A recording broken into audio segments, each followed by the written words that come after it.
Pose with the fans. Pose with the fans. Pose with the fans. Pose with the fans.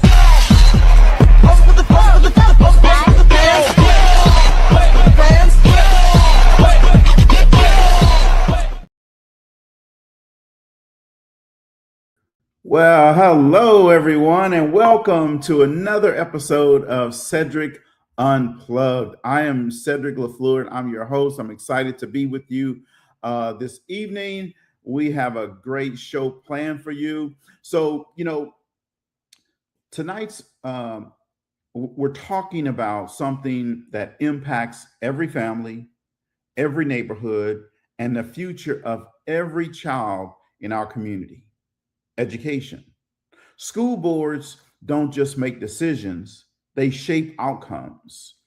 From what happens in the classroom to how teachers are supported to how parents are heard, leadership at every level matters.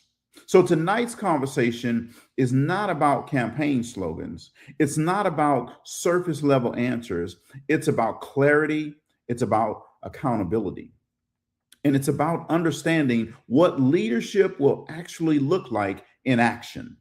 So joining me tonight is a candidate for Alvin ISD School Board Trustee position number 6, Miss Faynetta 𝗟𝗏𝗏𝗏𝗏𝗏𝗏𝗏𝗏𝗏𝗏𝗏𝗏𝗏𝗏𝗏𝗏𝗏𝗏😅 So welcome, Faynetta. Thank you for having me, Cedric. Well, so Faynetta is not just a candidate. She's a personal friend. Yeah. In fact, she's my very first friend. We grew up we grew up literally next door to each other. She lived in the brick house next door, and I lived in the wood frame house next door to her. We played together from an early age. We went to school together. We were at each other's house a lot, and we're still really good friends today. So I definitely endorse her candidacy for trustee position number 6. So let's, audience, welcome Faynetta as we have this conversation with her tonight. So Faynetta, is there anything else you want to tell the audience about yourself before we get started?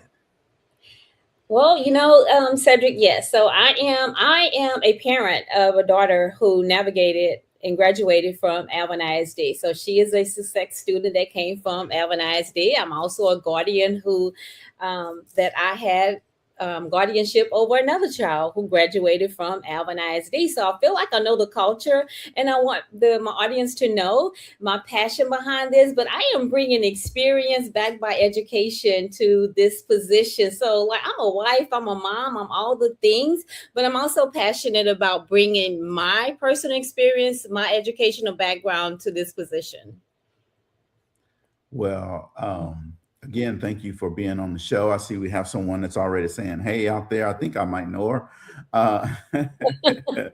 So welcome, Yvette, to the show. So Faynetta, let's just dive into the conversation. And audience, feel free to put in, if there are questions that you may have, definitely feel free to do that. So we want to start off by, really talking about leadership and clarity and accountability in school system. So when you say you want to serve on the school board, what specific problem are you stepping into to solve first? I think the first problem that I would like to solve is to bridge that gap between the board and the community, to make sure that we are very transparent and that we are available for questions, not just when we meet on Tuesday for board meetings once a month, but that those other 3 weeks and those other days out of that week that we are available for the parents, for the teachers, and especially for the students, to make sure all needs are met.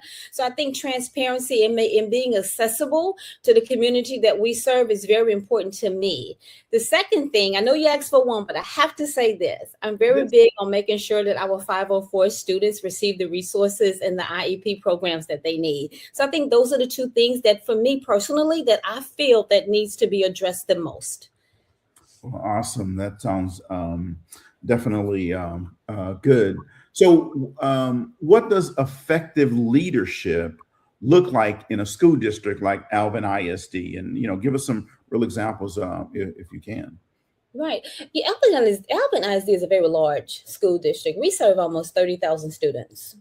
It's really almost impossible to be there for every last one of the students. But I feel like we still need to be present in the community, and not only just in the community where they live, but inside of their schools. If they have programs and they want the board to be there, we should be able to not just show up at football games, but we should be able to go to the the plays, the bands, the student awards, the spelling bees, all of those students should feel supported. So we should be present in the community and in the schools and just be accessible outside of those board meetings for our community, because that's who we're serving. We're serving the students.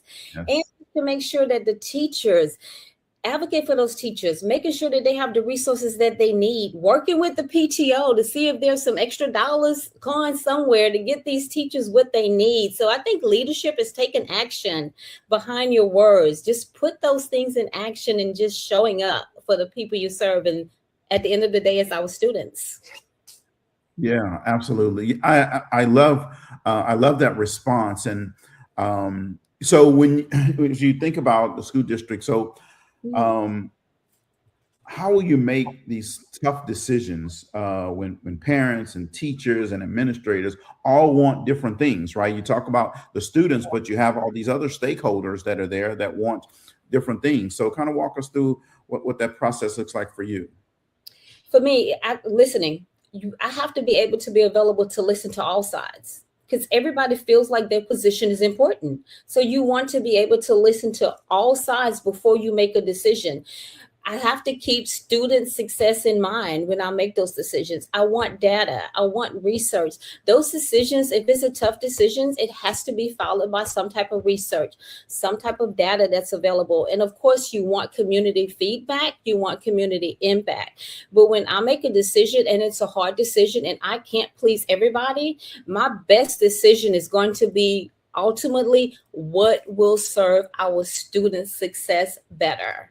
And then I don't mind giving you a what behind the why, like why we made this decision. Although all things was considered, student success has to be at the forefront. Yeah, I definitely I get that. So, I have a question that it can be a challenging question, but I'm going to throw it out here and Okay. let's just talk about it a little bit, right? So, what's a decision you believe school boards often get wrong, and how would you handle it differently? I think sometimes I feel school boards get wrong. A decision that they get wrong is sometimes making goals or policies without getting the necessary input first, like making Mhm. policies or making these decisions without talking to the stakeholders, maybe without getting a teacher, a veteran teacher, an administrator, parents involved before these policies and these goals and these decisions are being made, because that's who these policies and procedures impact: our teachers, Yeah. our parents, and our students. So for me, I feel like that they make those decisions without getting the enough information that's going to be impactful. Yeah, absolutely. I love that response because really what you're saying is that in order to make a school system successful, you have to get everybody that's impacted, that could be impacted, involved in the process. There are going to be some decisions, yes, that you have to make because you're driving the direction of the district without a whole lot of input. But a lot of things you could do better is by getting the input from others, All especially the the stakeholders.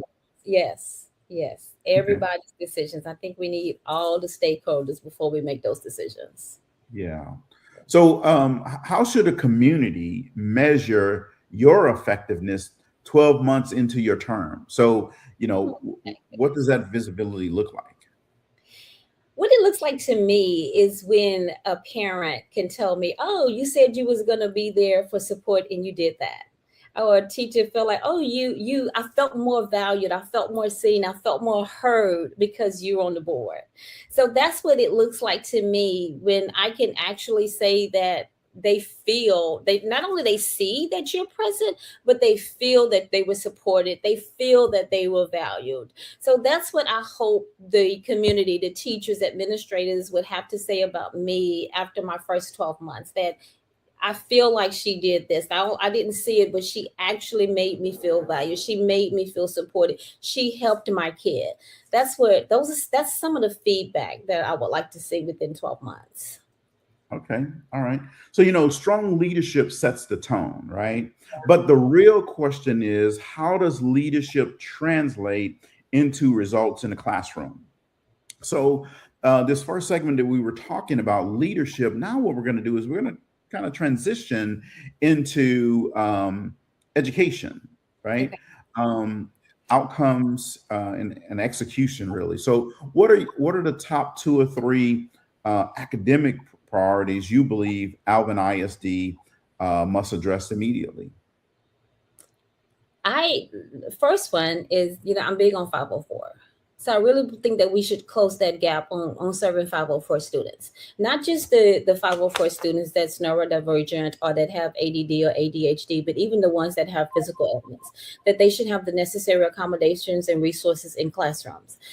And that's number one. Number two, I feel like that Alvin is a growing district, like they are expanding, and we should be out in the community. And if we're going to do infrastructure, to find out how is that going to affect those that we serve inside of that community. The third thing, I feel like we should make sure that all kids have academic resources and extracurricular activities that's available to them at all times, so that all of our kids feel like they're being supported. I absolutely agree with your response there. And so as we, think about student success, right? So what does student success mean to you beyond test scores, and how do you plan to support that at the board level? I believe that we should be able to put action behind our accountability beyond the scantrons,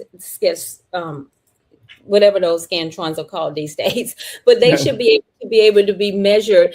So we have this CCMR, is college, career, military readiness. I 100% support that, because I feel like whatever your kid, your student, whatever path that they want to take in life, that high school is where that begins. So if your child wants to go to college, that we prepare them. Not only are we preparing them education wise, but they need to be prepared mentally and giving them some of those extracurricular activities so they can perform well in college. And maybe that comes with some life skill classes that they need to know how to budget a checkbook, how to pay rent if those kids are not going to stay on campus.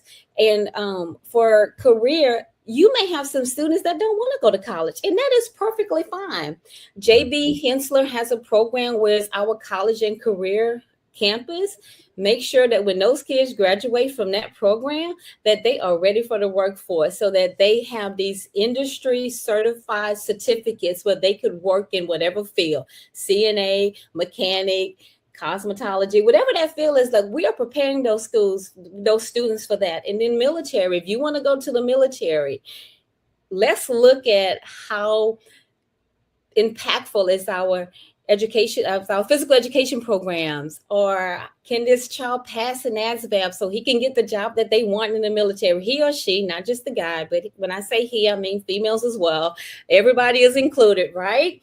So that all of them are prepared for whatever they want to path they want to take in life. So that's how I would measure that, because it's everybody. Our kids have to be included, and 504 falls into that as well. They can be prepared for whatever they want to do, and that 504, I want to make sure that those kids that's on that 504, that program follows them outside of high school onto college, so that they still can get accommodations. So that's how I feel that we could measure our student success. Okay, that is outstanding. So we talk about students, but teacher retention is one of those things that's it's a major issue everywhere, right? So yes. What is one actionable step that you would push for to retain and support teachers? Cedric, I feel like we need teachers appreciation every month. You cannot just have one day of teacher appreciation and they spend more time with our children than we do sometimes. I feel like we need to do something more than just give them a salary to make them feel like they are valued and supported.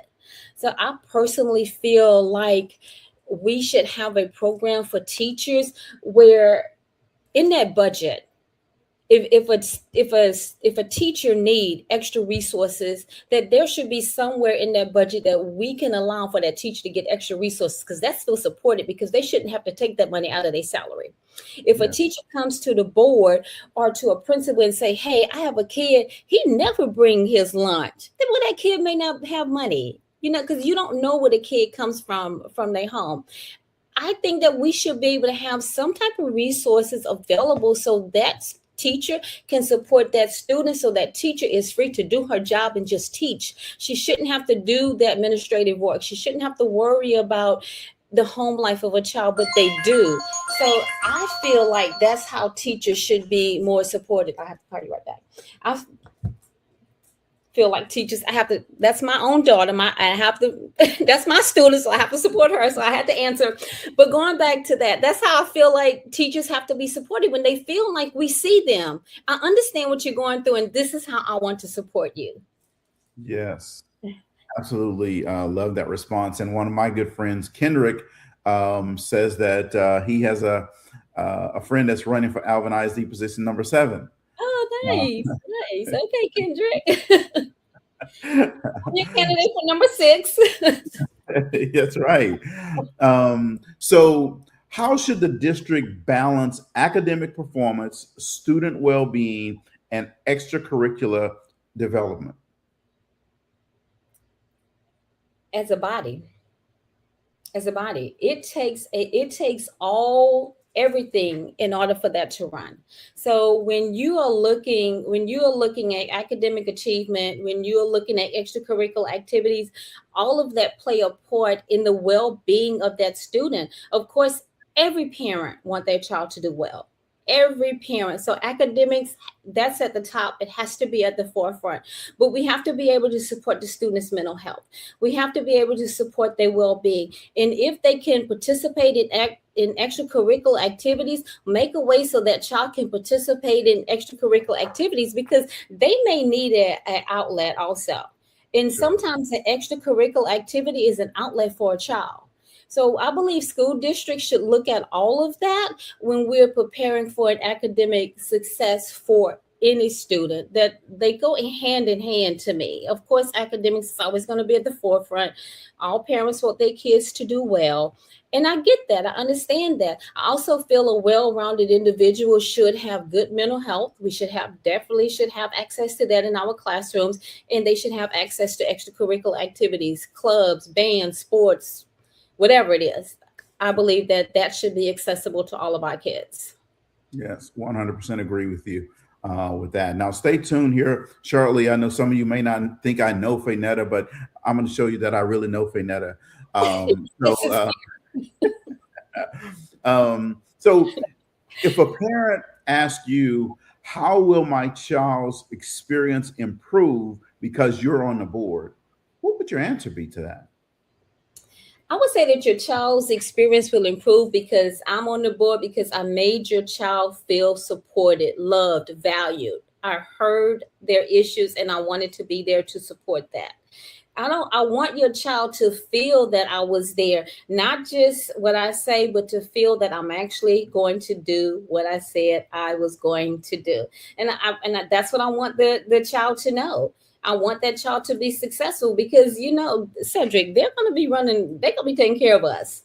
So it's very important for me to make sure that I deposit positive nuggets in these kids, to make sure our students are successful. So I want that child to feel like he's valued and supported, or he or she feel like they're valued and supported. Yes, absolutely. We want them to feel that way. So some of you, you may say, oh, this Cedric just has another guest on his show and he's saying he knows Faynetta, but I want to show you. I know Faynetta, right? So this picture is back from 1984 or 83. 83. 83. Yeah, 83. So this was at the Delta debutante ball, right? So you can see I've been knowing Faynetta a long time. That's not a Photoshop picture. That is not Photoshop. That is my aunt's wedding dress. Yes. So, see, in education, you have to have fun. You have to be willing to have Yes. fun, right? It's been a long time since I had dark hair. Yeah, and the Jerry curl that I had is compliments of Faynetta's mom. Right. Forgot about that. So, education doesn't happen in isolation, right? It does not. It's connected to families, to trust, and the community as a whole.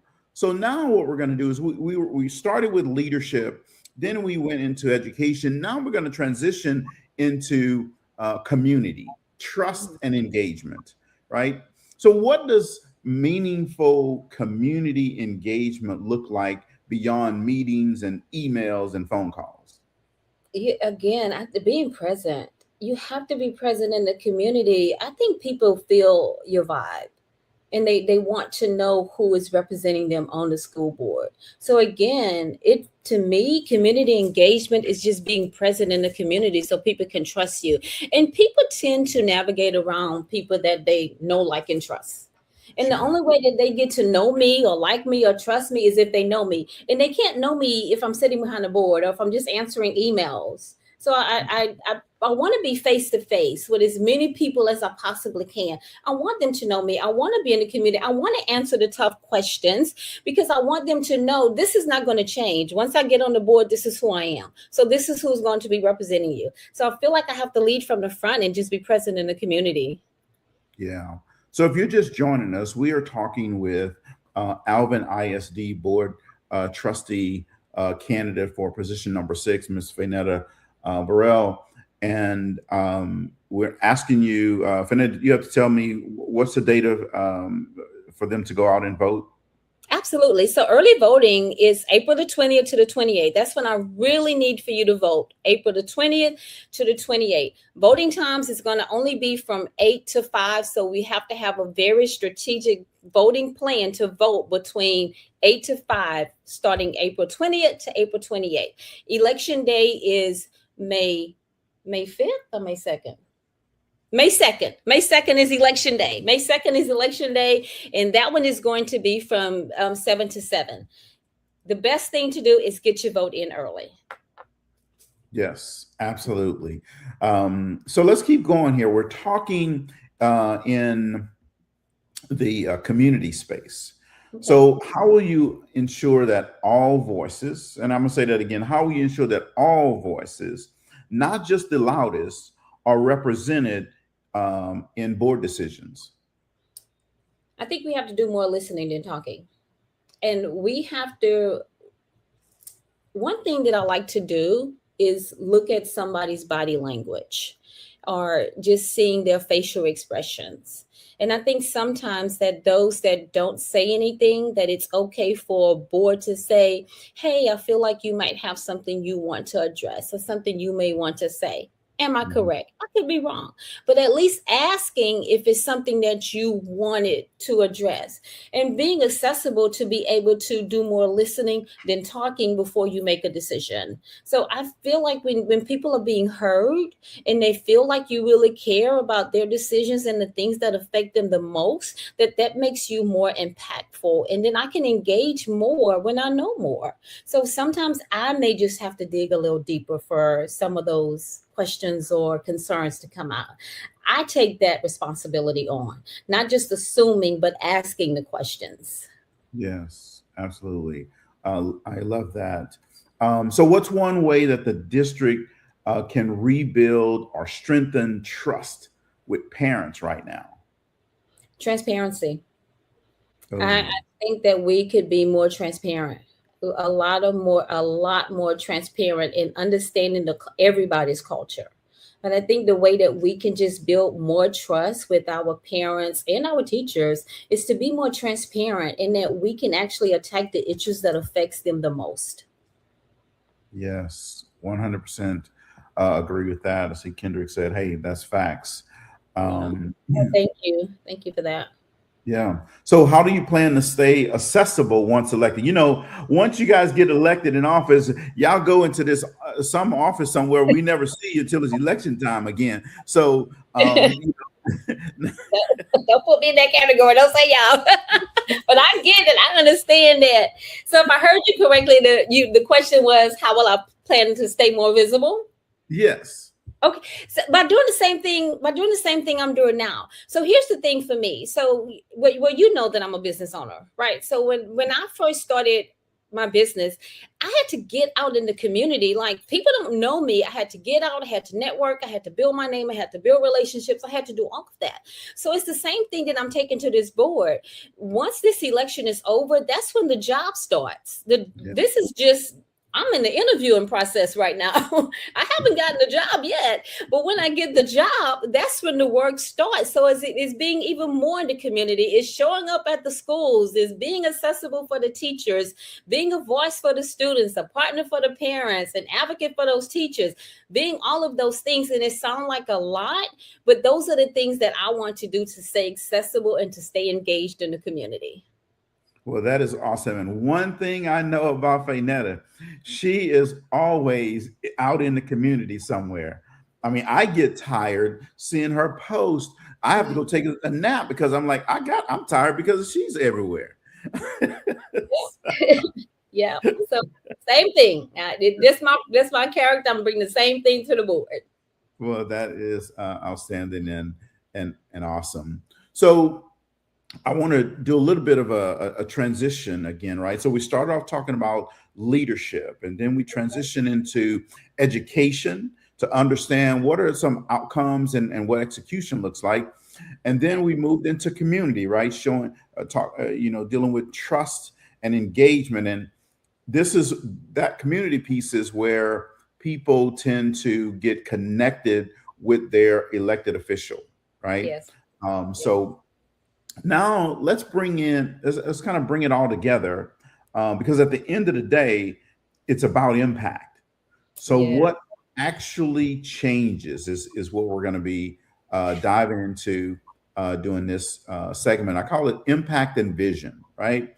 So at the end of your term, what are 2 or 3 measurable outcomes you want to be able to point to and say, this is the change that we made while I was serving? One, I want Alvin ISD to say we closed that 504 gap between the parents, the teachers, and the community, that we actually closed the gap with our 504 students, and they're being better served. And we're not separating them. They're still in the same classroom with every other student. I want them to say that. The second thing that I want them to say is that she was present. She was present for our students.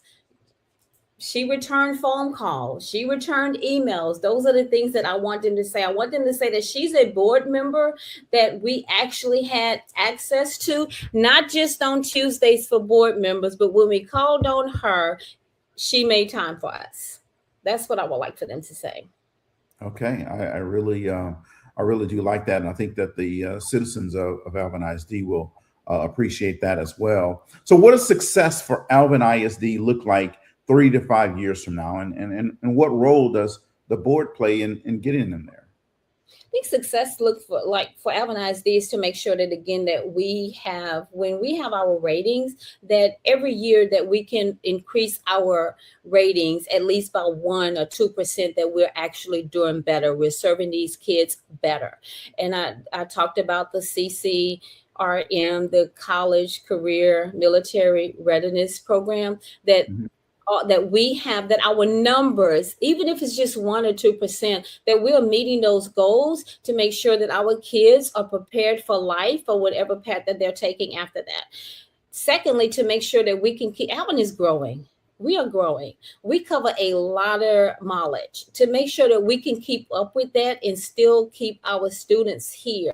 What I don't want to see happen is what was happening in HISD or in FISD. I want to keep the student enrollment high in Alvin ISD so we can maintain the students that we have here and service them in their community. They shouldn't have to leave to go find education elsewhere. We should be a strong enough school district to where we can meet the need of every student where your mom and your dad, they're paying taxes in this area, so you should be serviced in this area. So I want the students and the parents to see, oh, that is an impactful, measurable difference that we could make within 3 to 5 years. Wow. Okay. So what's one issue that you're willing to take a strong stand on, even if it's unpopular? 504. Definitely. Definitely our 504 students. Definitely, now don't get me wrong, I will service all students. Sure. But if I had to answer one issue, the issue would definitely be 504 students. My daughter was a 504 student. I'm not afraid to say that. She is not embarrassed because of that. But I know what it took as a parent to have to navigate that system for her. And, people it's a lot, because some people, I may talk about 504, and even on this campaign journey, some people are like, what is 504? So just educating those that are not in that industry with 504, so they would know what that means. It's not, you can get in an accident and break your arm. I don't want that to happen to anybody, but then Sure. you qualify for 504 because you need some different resources, or you need some different accountabilities. I just want to educate everybody on that 504, what it looks like to support a parent, show up to an IEP if I can, and have those kids supported to make sure that they can get the resources and the accommodations in high school and beyond. So that would be an issue that I would definitely want to take on. Okay. Yeah. And you've mentioned 504 several times, and there may be someone in the audience who doesn't understand and know what 504 is. So you want to take some time to educate them on what 504 is? Sure. And I also want to be clear, just because I'm big on 504 doesn't mean that I'm not going to support every other student. I will support every other student. I just happen to be passionate about that because that is my background. But 504 is for those students, any student that is neurodivergent. You may have those kids that are autism, your ADD students, dyslexia students, ADHD students, all of those students that need extra help in the classroom. It has nothing to do with intellect. It just they need some extra. ADD and dyslexia has nothing to do with intellect, but those fall under 504, but those kids need some extra accommodations in the classroom. That's part of the educational part where it can fall under mental. Now, the physical part of that, like I said earlier, if you get into a car accident and now you can't carry your books because your arm is broken, you fall under 504 because you need some accommodations so that you can be successful inside of the classroom as well. Any student, any school that is receiving federal dollars have money for 504 and for IEP programs, and they should have access to those resources. Testing should be available. And another thing, so that's what 504 is like in a nutshell. Mm-hmm. Parents sometimes feel reluctant to get their kids tested. I was one of those parents, and in all transparency, I was, because I did not want my child labeled. But after I did my own research, labeling was not a bad thing for her, because labeling got her what she needed at the time she needed it the most, the resources, the support that she needed. Now, we don't even worry about labels anymore because she had the accommodations that she needed for her to be successful. And that is what I want parents to understand. The kids, we as parents, we're more concerned about the labeling and the testings than the kids. The kids just need some help right now. Right. I mean, Johnny is out of hand right now, but we don't want to get him tested because we're afraid of the labeling. No, get him the help that he needs right now. So the next 2 or 3 years, we won't be in the same situation that we're in now. And now little Johnny he's flourishing because you got him the help and the support he needed. And that's what I did as a parent. So I just want to share my story and be that type of support to other parents. Yes. Well, thank you for sharing that and helping those audience members who might not understand what 504 is. And I know that you said it right, that parents are the ones that are more afraid to mention it, bring it up, and all of that type of stuff than the child is. And if you're a parent listening to this live or in the replay, right, definitely think about your child first and don't worry about any labels or whatever you have any hangups on. if your child needs that extra help, trust me, they will appreciate it if they get it. They're going to thrive better if they get that extra help that they need as well, and not necessarily worry about a label or what someone else will say. Because what you're going to find out eventually is that no one else is saying anything. It's all in your head. That part is true. Yes. Yes. And So, teachers want the testing because, a teacher can't diagnose. They can't diagnose. So, but they want the testing so they can better service and they can better teach your child. And that's just the way I looked at it. I yes, just wanted what was best for my daughter. yes, absolutely agree with that. So, why should voters trust you to not just represent them, but deliver results for them? I think they should trust me because, again, I'm very transparent with my story. Very transparent. I'm very open. I'm approachable. So I feel like they should trust me because, it's easy to say, oh, I'm going to do what I say I'm going to do. But people need to feel that, not just hear that. People need to feel supported. So I feel like they need to trust me when they get to know me. And because I'm bringing education experience, my personal experience to this board, to me, that speaks transparency. I'm being very transparent about my background.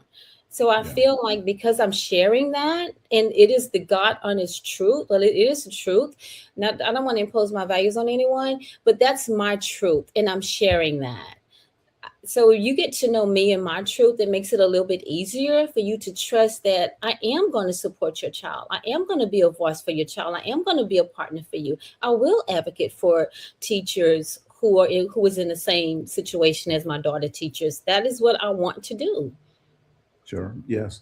So, we've talked a lot about leadership and education and the community and the impact that you're going to make. One of the things we didn't do, and I did, that was intentional, was to not let you share your background with people in terms of what you did in your career, and then what are you doing now, right? Because people need to understand that, community service or serving others is a part of your background and what you do right now, right? So Absolutely. let's share with the audience about your career and what you're doing now.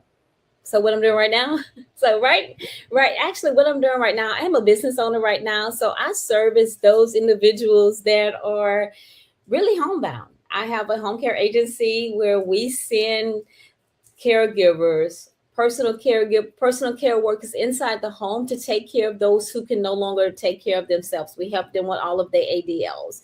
I also am a group home owner, almost like an assisted living facility. So if you can't take care of yourself, then we have a place where we can give you a place to stay and still provide you with that dignity of being able to live with minimum assistance. So we still help people. They are seniors now. But I've always just been in the industry where I have been helping people. Even that's what I did now, but I'm retired. And even when I was working before that, I worked in the juvenile justice system, helping those navigate that system. I worked as a clinical therapist, helping kids that was coming out of the juvenile system transfer back into the public education system, making sure that their needs was met. And a lot of them needed help. Some of them had resources, others didn't. So I've always been in a position where I was making an impact and helping our community. So it looks like I went from the babies to the seniors. Yeah. Yes, absolutely. And so we're talking to Faynetta Burrle, who is running for Alvin ISD Board Trustee position number 6. We're going to share with you the dates for early voting in just a second, but I want to make sure that you understand who you're voting for. And then I also want to let Faynetta tell you when to go vote so you can help her win position number 6. Yes. So early voting starts April the 20th to the 28th. Early voting, April 20th to the 28th. There is only 5 voting locations in my area. Voting hours is 8 a.m. to 5 p.m. So we have to be very strategic in making a plan to vote, because if we still work like some of us do, you have to plan from April the 20th to the 28th to get to the polls between 8 and 5. Election day is May 2nd. Voting times for May 2nd is 7 a.m. to 7 p.m. But I am asking you for your support. And I am asking for you to vote for me between April 20th and the 28th, between 8:05 and 4:55. Pretty much the times. Yes, that's really that's correct. April the 20th to 28th. And I put it on the screen so that in case someone is listening to the replay, they can get those dates and write those down as well. If you know someone in Alvin ISD that needs to register to vote, they may need a ride to the polls, right? So make sure that you help people get out to vote for position number 6, the lucky number 6. Make sure you get out and vote, right? So we have a segment here that we call Rapid Fire. It's our Leadership 10. So we keep this fast, fun, and revealing. One word only, quick hit answers, right? So there's no explanation. Here's the answer and we keep it moving. All right. So Faynetta, are you ready for a rapid fire? I'm ready. Okay. All right. Well, then we're going to get going with rapid fire here. So morning person or night owl? Night owl. All right. Data or instinct? Data. Tough decision or popular decision? Tough decisions. Lead from the front or empower from behind? Oh God. Empower from behind. All right. Book smart or street smart? Book smart. I believe that everybody from Louisiana is street smart. Okay. I had Magnum as a father. And the oldest girl, you wasn't going to be on the street with him. Listening or speaking? Listening. Structure or flexibility? Flexibility. Long-term vision or short-term results? Long-term vision. Collaboration or accountability? Accountability. One word that defines your leadership style? Consistency. All right. I absolutely love that. So I have one extra one for you. What's one word you hope people never use to describe you as a leader? I hope they never say I'm complacent.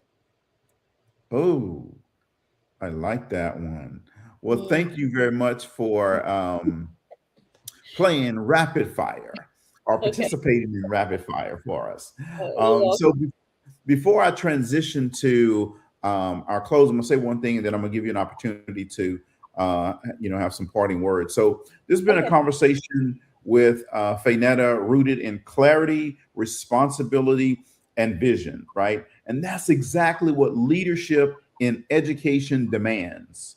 So make sure you get out to vote April 20th through the 28th, and make sure you vote in Alvin ISD for position number 6. Yes.